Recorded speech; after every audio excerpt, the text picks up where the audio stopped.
Assalamualaikum warahmatullahi wabarakatuh. Waalaikumsalam warahmatullahi wabarakatuh. Alhamdulillah wassalatu wassalamu ala Rasulillah wa ala alihi wa sahbihi wa man walah wa ba'd. Melanjutkan kembali kajian kita. Kemarin kita sedikit berbicara tentang Allah atau ma'rifatullah, mengenal Allah. Kullun amana billah. Ini perkara pertama yang seorang muslim tidak boleh tidak mengetahuinya. Artinya harus wajib. Berbicara tentang Allah, ma'rifatullah, bagaimana kita mengenal Allah, tentu dengan dalil-dalil yang benar, dalil-dalil yang valid, yang sahih. Ini tidak cukup 1-2 pertemuan sebenarnya. Berbicara tentang Allah itu luar biasa. Kalau kita kaji ayat-ayat, lalu hadis-hadis Nabi, kemudian penjelasan-penjelasan para ulama, panjang sekali. Bahkan kajian untuk asma, al-asma wa sifat itu satu nama saja itu luar biasa, butuh waktu. Nah, tapi kita sedikit kemarin menyinggung tentang masalah ini secara global saja. Artinya kita memaknai, mengetahui bahwa Allah pencipta, Allah pemberi rezeki, Allah yang mengatur segalanya. Konsekuensinya apa? Konsekuensi dari kita mengenal itu semua adalah Allah Subhanahu wa ta'ala satu-satunya zat yang wajib untuk mendapatkan ibadah dari kita semua, ya. Lalu kemudian kita lanjutkan. Yang kedua, kullun amana billah wa malaikatihi. Ini perkara yang kedua yang seorang muslim wajib untuk mengetahuinya, tidak boleh bodoh tentang masalah ini. Mungkin ada orang yang bertanya, hari ini masih membahas masalah malaikat, enggak level lah gitu ya. Kan dulu udah kita pelajari waktu SD, waktu MTS, waktu SMP kita sudah belajar ini. Betul Pak. Ada yang berkata saatnya kita ini berbicara tentang bagaimana kita menghadapi tantangan global. Bagaimana kalangan milenial, anak-anak muda ini bisa dipersiapkan menjadi pemimpin-pemimpin masa depan. Betul. Itu sesuatu yang luar biasa. Tapi ini adalah aslun minal usul. Ini pondasi dasar yang sangat mendasar yang harus setiap muslim mengetahuinya. Kenapa? Ada orang dia lemes ya, lemes, letoy, bin lesu, dia malas kenapa-napa, bawaannya nggak enak, malas saja. Kenapa? Karena hatinya ada sesuatu yang tidak membuat dia semangat. Nah, mengenal Allah, mengenal malaikatnya, dan semua apa yang disebutkan di dalam Al-Quran maupun hadis-hadis Nabi SAW, itu adalah energi terbesar yang akan menjadikan seorang muslim terdepan. Andai kalau dia menjadi pemimpin, maka itu pemimpin yang luar biasa.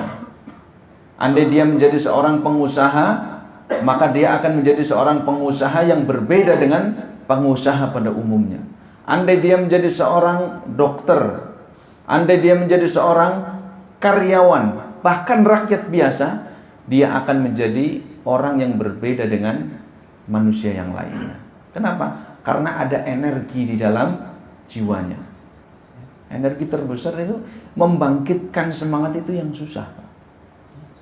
Ada kawan kemarin berapa hari ini lemes dia, matanya kayaknya habis berapa kali menangis, padahal laki-laki dia, ya, sedih katanya. Hari-hari ini dia lesu. Kenapa? Karena yang terkena itu batinnya, Dia merasa selama ini saya sudah berbuat baik sama orang tua, saya sudah dekat, saya tinggal, semuanya saya kerahkan untuk berbuat baik kepada orang tua. Balasan orang tua apa?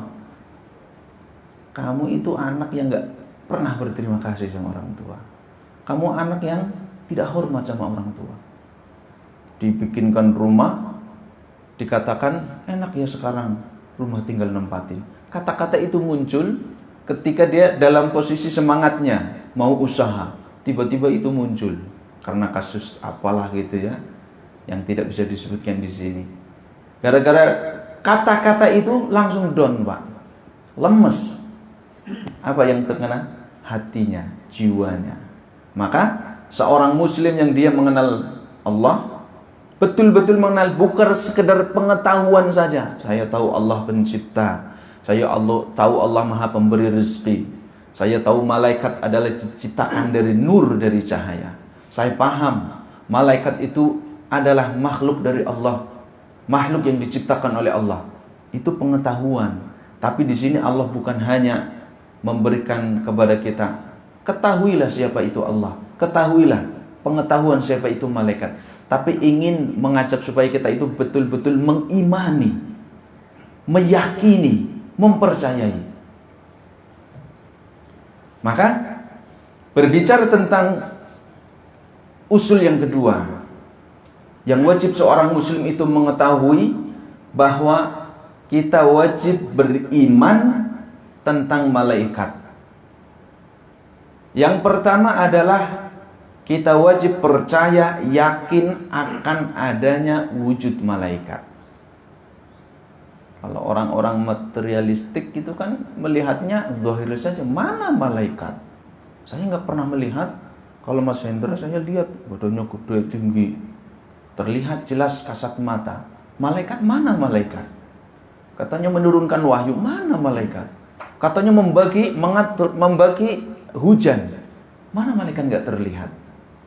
Makanya Allah Subhanahu wa taala menekankan di dalam Al-Qur'an, "Dzalikal kitabu la raiba fi." Al-Qur'an itu adalah kitab yang tidak ada keraguan di dalamnya. Kita beriman kepada Allah, maka di dalamnya adalah kita percaya tentang apa yang Allah sampaikan. Kita percaya tentang apa yang Allah hadirkan di dalam Al-Qur'an. Alladzina yu'minuna bil ghaib. Malaikat itu termasuk makhluk yang gaib, yang tidak kasat mata. Maka kalau menurut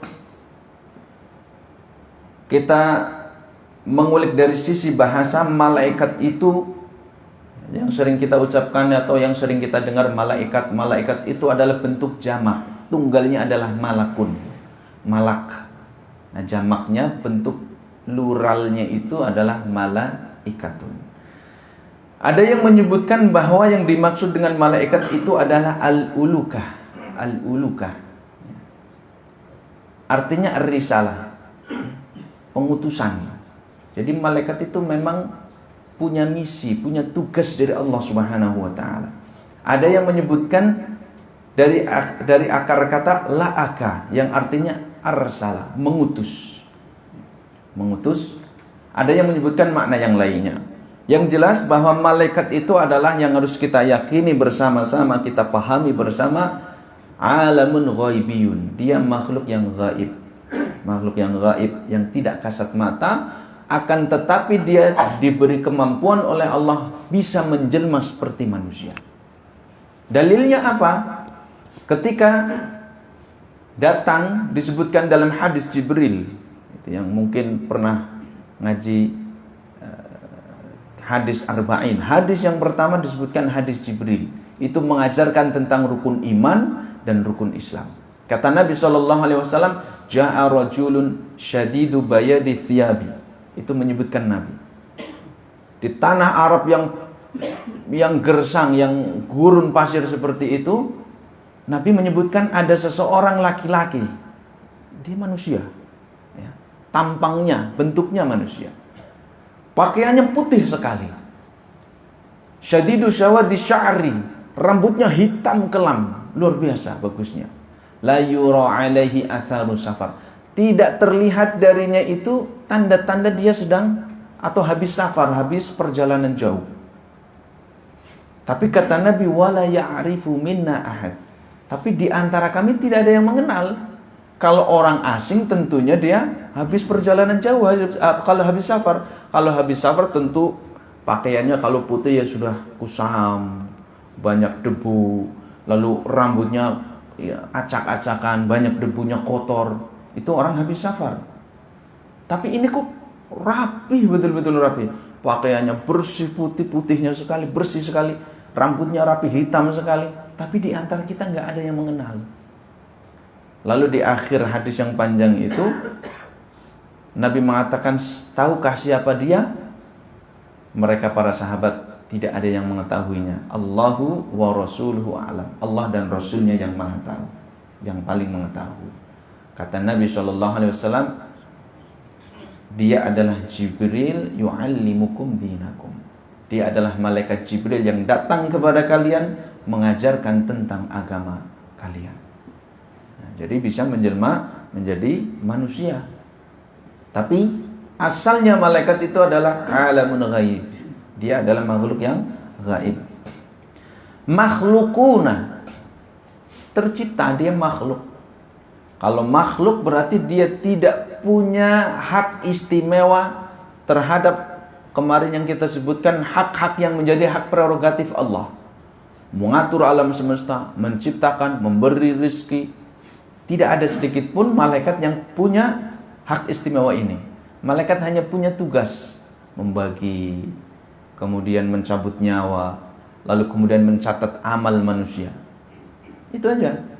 Tapi menciptakan, memberi rezeki itu adalah hak prerogatif istimewa Allah.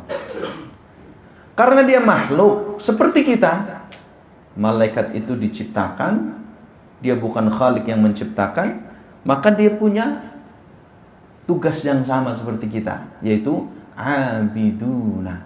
Dia adalah hamba yang tugas utamanya adalah beribadah, mengagungkan Allah, tunduk kepada Allah, cinta kepada Allah. Khalaqahumullahu ta'ala min nurin. Allah menciptakan mereka dari cahaya. Kita harus yakin, Pak. Mau nggak mau kita harus yakin. Itulah hati atau jiwa yang dituntun oleh Allah Subhanahu wa ta'ala. Tidak semua di dalam agama ini bisa dicerna oleh akal. Tidak semua di dalam agama ini bisa diterima oleh logika. Karena itulah Islam. Tapi banyak di dalam Islam itu perkara-perkara yang diterima oleh logika, masuk akal. Wa manahahum al-inqiyad at-tam li amrihi wal quwwati 'ala tanfidhihi. Ini bedanya dengan manusia. Kalau malaikat itu diberi kemampuan untuk tunduk taat dengan sempurna tanpa ada cacat sedikit pun. Dan diberi kemampuan untuk mengerjakan itu semua. Kita bacakan ayatnya. Kata Allah Subhanahu wa ta'ala, Allah Subhanahu wa ta'ala berfirman, walahu, dan milik Allah man fis samawati wal ard, siapa yang ada di langit dan apa yang ada di bumi. Ini menarik, Pak. Ada ayat di sini menyebutkan walahu man, pakai man. Man. Di ayat yang lain itu walillahi yasjudu ma, pakai ma, fis samawati wa ma fil ard. Kalau dalam bahasa Arab man itu menunjukkan siapa. Siapa itu artinya dia ada nyawa di situ, manusia. Ada gerak di situ. Dia bisa menguasai orang, menguasai yang lain. Itu man. Nah, maka di ayat ini, di ayat surat Al-Anbiya ayat 19 sampai 20 Allah mengatakan miliknya siapa yang ada di langit dan di bumi. Wa man 'indahu, dan siapa yang ada di sisinya, maksudnya adalah malaikat, la yastakbiruna an ibadatihi, tidak pernah merasa angkuh untuk beribadah kepadanya. Ketika Nabi Adam, wa 'allama Adam al-asma'a kullaha, Nabi Adam diajarkan semua nama-nama yang ada di alam semesta. Maka kemudian Allah mengatakan, sebutkan malaikat apa yang disebutkan oleh Adam. Tidak ada yang mampu. Lalu kemudian ini menunjukkan manusia itu lebih tinggi derajatnya daripada malaikat karena ilmunya. Karena itu kemudian malaikat diperintahkan oleh Allah untuk sujud kepada Adam. Sujud yaitu takriman, untuk penghormatan, walaisa ibadatan, bukan sujud ibadah. Malaikat langsung sujud semuanya. Ini menunjukkan tidak ada yang pernah mereka itu menolak perintah Allah Subhanahu wa taala dan diberi kekuatan itu. Berbeda dengan kita manusia. Wala yastahsirun, tidak pernah letih, ya. Tidak pernah letih. Itu ciri dari malaikat. Kalau kita sholat jamaah, ya, ayatnya panjangin dikit aja. Biasanya wadduha sama atin, ya. Subuh itu katanya wadduha sama atin itu udah panjang banget itu. Pas imamnya pakai surat apa? Al-Buruj mulai bukannya dia ngerasain dalam hatinya, enak banget ini ya. Bangun tidur fresh badan kita. Pikiran masih kosong, hati masih kosong. Kita langsung diwajibkan untuk menghadap Allah Subhanahu wa taala, merenungi ayat-ayat Allah. Enak sekali sholat subuh. Ya. Fresh di situ. Tapi yang enggak biasa dibacain surat Al-Buruj itu surat ini. Apalagi kalau nggak hafal, kisungku mandeke nang ndi. Itu kita ya, letih. Kita di sini sholat taraweh sudah dipilihkan ayat-ayat yang pendek. Nanti sebentar lagi Ramadan Pak, imam itu sudah terpilihkan ayat-ayat yang pendek. Kalau enggak nanti apa? Di demo sama jamaah. Minimal demonya itu apa? Nggak sholat lagi di masjid itu. Tahu-tahu banget ya. Sholatnya di masjid yang lain, cari. Kalau sholat nanti, kenapa masjid Ali kelas bela apa sih? Sholatnya cendak-cendak itu kita.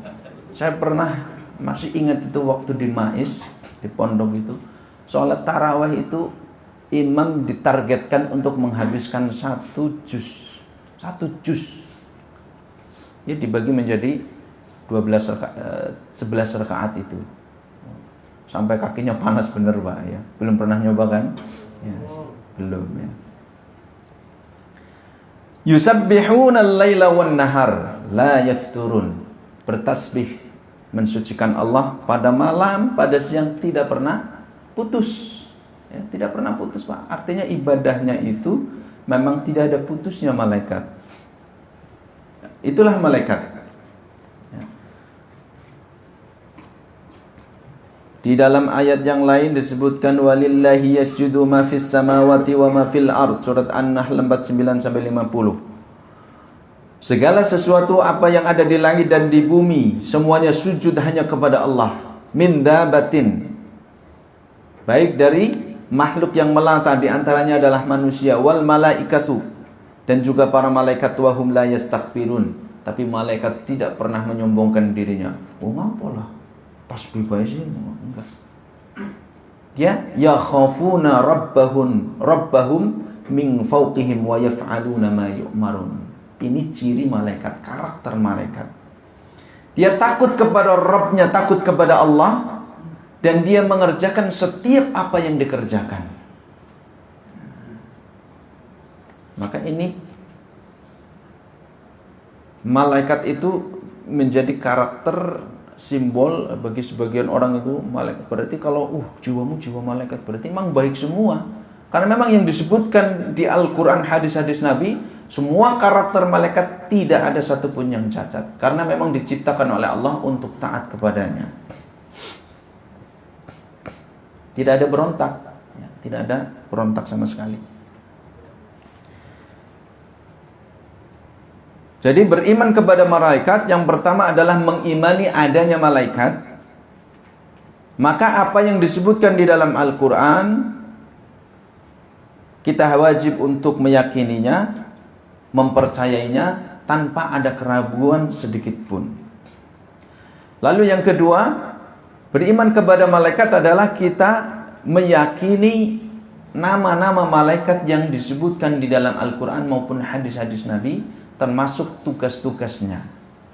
Nah, ini penting sekali untuk kita pelajari. Kita ambil sampel ya, karena ini kalau mau berbicara ini panjang juga. Kita ambil sampel contoh misalkan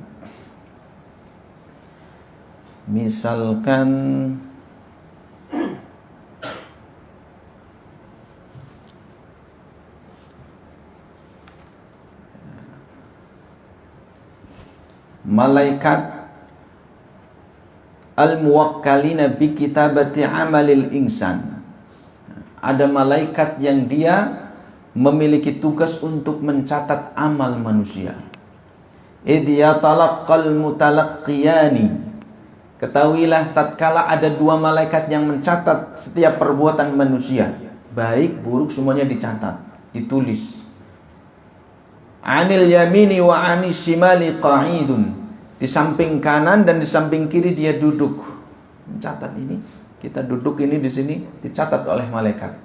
Ya. Jam 8 kurang 13 menit. Ya.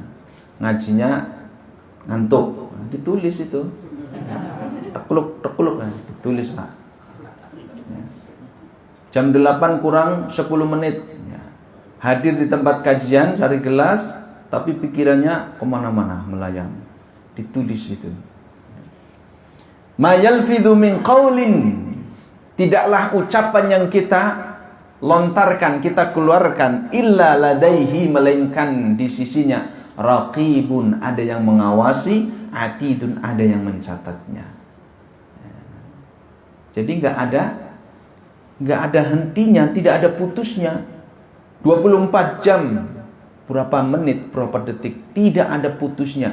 Seperti halnya jantung kita terus berdetak, maka seperti itulah, tidak akan pernah ada putus tugas malaikat mencatat kita. Tidur kita, gerak-gerik di tempat kerja kita, di jalan, di mana saja. Semua yang kita ucapkan, bahkan semua yang kita tulis, itu pun ditulis oleh malaikat. Maka nanti di akhirat itu, kata Allah Subhanahu wa taala, disebutkan di dalam Al-Qur'an, kafa binafsikal yauma hisaba, iqra kitabak, kata Allah. Maka cukup nanti diri kita sendiri ini yang menjadi penghisab kita, yang akan menilai diri kita sendiri. Tidak perlu fulan, kamu orangnya baik, ini catatan kebaikannya semuanya sebutkan. Ahli sedekah, ahli sholat, ahli ini, ahli semua. Ini keburukannya semuanya kita mendengarkan tidak. Kata Allah, iqra kitabak, baca kitabmu ini. Dulu sudah ditulis oleh malaikat. Yang baik, yang buruk semuanya ditulis. Kafa binafsikal yauma 'alaika hasiba. Pada hari ini cukuplah engkau sebagai penghisapnya, engkau sebagai penilainya. Engkau baik atau engkau buruk. Artinya apa? Kalau kita mengenal malaikat, ada yang ditugaskan untuk mencatat amal manusia, ada yang ditugaskan untuk mencabut nyawa, ada yang ditugaskan untuk mengatur hujan, ada yang ditugaskan untuk menjaga gerak-gerik kita. Maka yang muncul apa? Yang muncul dalam diri kita itu adalah ta'zim, rasa takut, rasa pengagungan kepada Allah Subhanahu wa taala. Ada rasa muraqabah, ada yang mengawasi. Ini penting sekali. Makanya ini perlu terus dikaji, terus diperdalam, terus kita maknai, kita kaji terus, supaya apa? Supaya ini menjadi energi positif dalam hidup kita. Ya. Semakin dia mengenal malaikat, tingkatannya tadi kan mengenal Allah, kemudian mengenal malaikat. Usul yang pertama mengenal Allah. Semakin kita mengenal Allah, kemudian setelah selesai kita belajar itu semua, kemudian semakin kita mengenal malaikat, maka itulah yang akan menggerakkan apa yang kita lihat dari kawan-kawan kita. Kalau ada orang pagi-pagi sebelum subuh dia bangun jam 3, maka tidak ada energi yang bisa membangunkan orang tersebut kecuali energi iman yang ada di dalam hatinya. Karena dia percaya malaikat akan menulis kebaikan dia. Dia percaya Allah itu turun di sepertiga malam yang terakhir. Dia percaya semuanya itu akan dibalas oleh Allah Subhanahu wa taala. Itu energi. Maka kalau ada orang-orang yang dia sedekah, nggak pernah sholat di jalan gitu ya. Maksudnya bukan di tengah jalan, ketika saat ada aktivitas, misalkan yang driver ngirim kemana gitu, Mas, terus ada loh mampir di sini boleh masjid deh. Santai boy lah orang apa-apa. Nah apa sih? Ya orang kasih weruh kan, nggak ada yang ngelihat. Tapi kalau dia yakin malaikat itu melihat, mencatat kita. Kalau kita nggak sholat, maka akan dicatat itu. Lah, aku kelambinya kotor.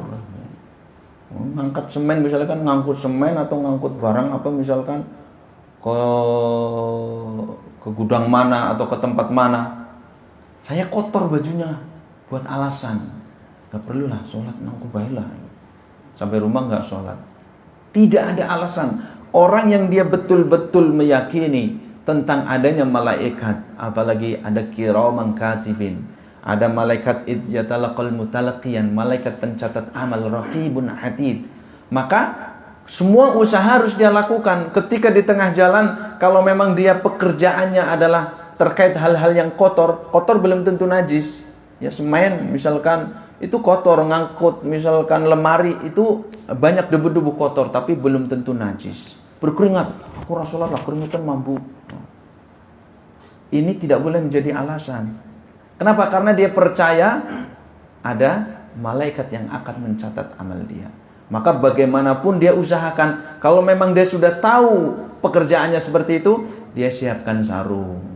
Kalau mau ngirim saya udah siap sarung, di tas ini harus ada sarung, harus ada baju yang bersih. Selesai pekerjaan, masuk sholat, ganti baju, ganti sarung.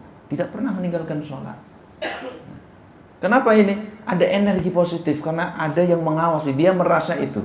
Tapi kalau ini nggak dipelajari, tidak mungkin Pak itu akan muncul dalam diri kita. Anak-anak sekolah itu, dia akan enjoy saja. Nyontek ke temannya, melihat ke temannya, dia apa sih jawabannya?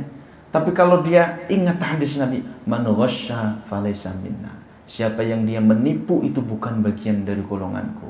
Oh, takut sekali itu, dia mau nyontek itu Pak. Kalau itu sudah tertanam dalam hati seperti itu. Maka kalau dari kalangan bawah sampai kalangan orang kelas atas, pengusaha miliarder sampai pemimpin besar, kalau semuanya ini tertanam baik dalam dirinya, maka itu energi yang luar biasa, akan membawa perubahan yang luar biasa. Kalau dia pengusaha, maka dia tidak mungkin akan ngish, tidak mungkin akan menipu. Sekarang banyak pengusaha-pengusaha yang menipu. Ya. Kalau dia pejabat, tidak mungkin dia akan menjilat ke atasannya, nggak mungkin, karena dia harus naik promosi jabatan sesuai dengan prosedur. Ya.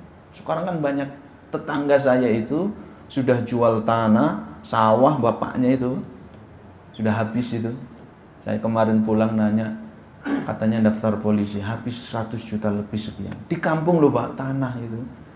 Di sini satu ubin sudah berapa? Sawah itu mungkin 2 juta ya.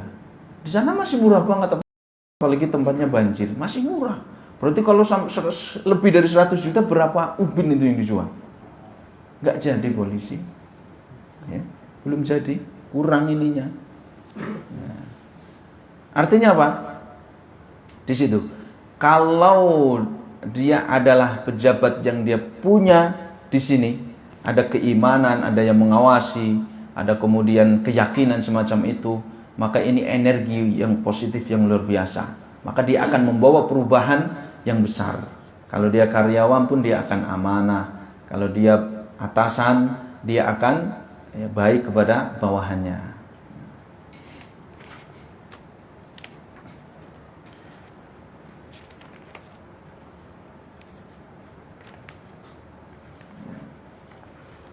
Jam 8 kurang 5 menit ya.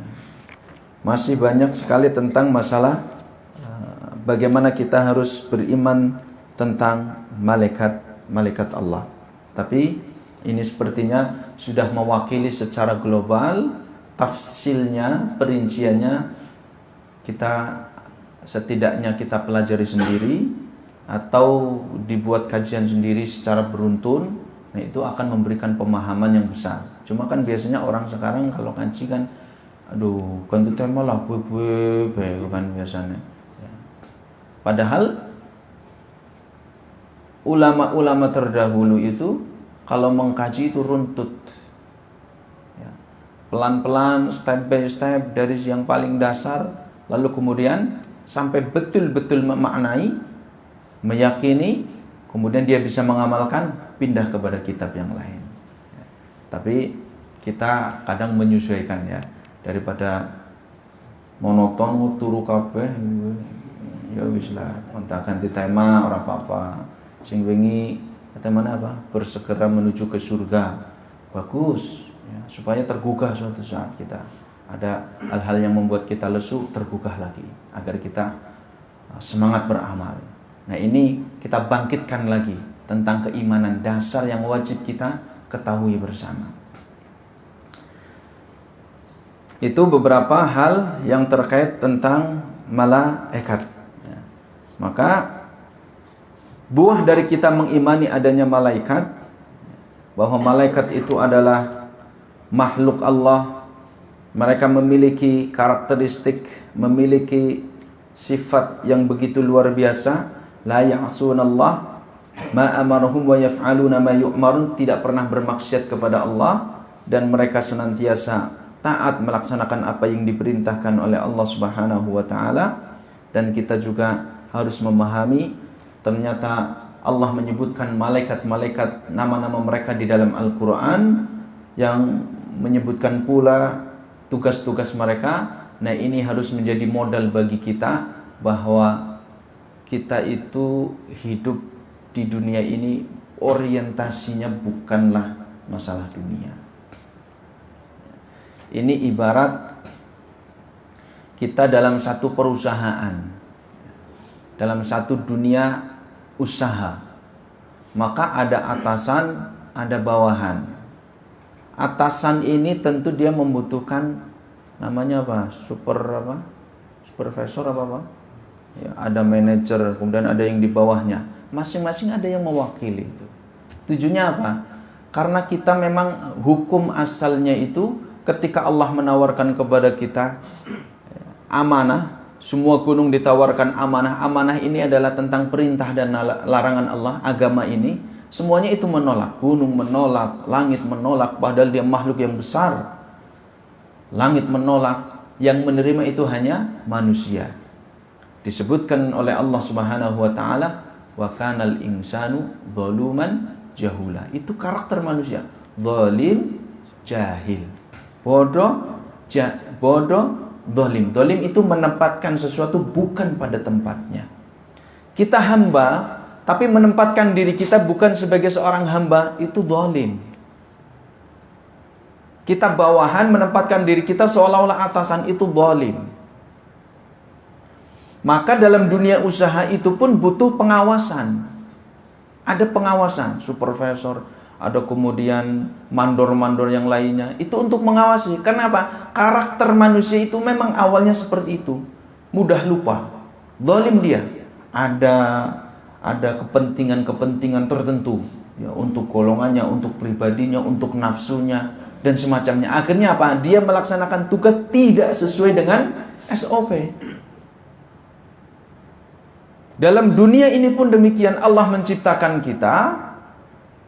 Kita itu tugasnya adalah menghamba kepada Allah, tunduk, mengagungkan Allah, cinta kepada Allah. Wa ma khalaqtul jinna wal insa illa liya'budun. Itu tugas kita. Tapi kemudian karena ada kepentingan kita, kepentingan duniawi, kepentingan hawa nafsu, kepentingan dan lain sebagainya, kita terkadang lalai. Maka Allah tegaskan ada malaikat-malaikat itu untuk mengawasi, supaya kita tergugah, oh ada yang mengawasi kita. Supaya kita teringat, oh ada yang dekat dengan kita, yang kita harus tidak boleh lalai. Maka kalau kita merasa di dunia ini, merasa artinya ilustrasinya itu, kalau kita bekerja itu merasa ada yang mengawasi, ada CCTV, tidak ada celah bagi kita untuk tidak amanah, maka CCTV Allah Subhanahu wa taala sangatlah luar biasa.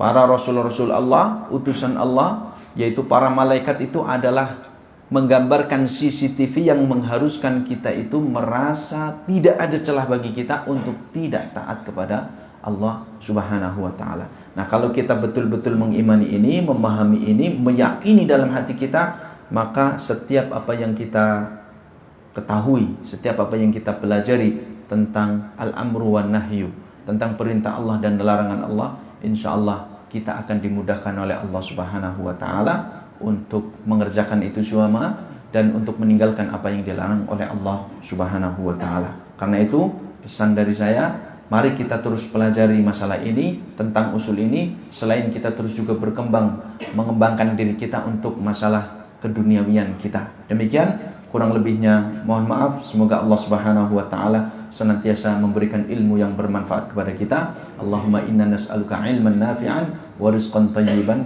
wa amalan mutaqabbala. Subhanakallahumma wa bihamdika asyhadu an la ilaha illa anta astaghfiruka wa atubu ilaik. Assalamualaikum warahmatullahi wabarakatuh.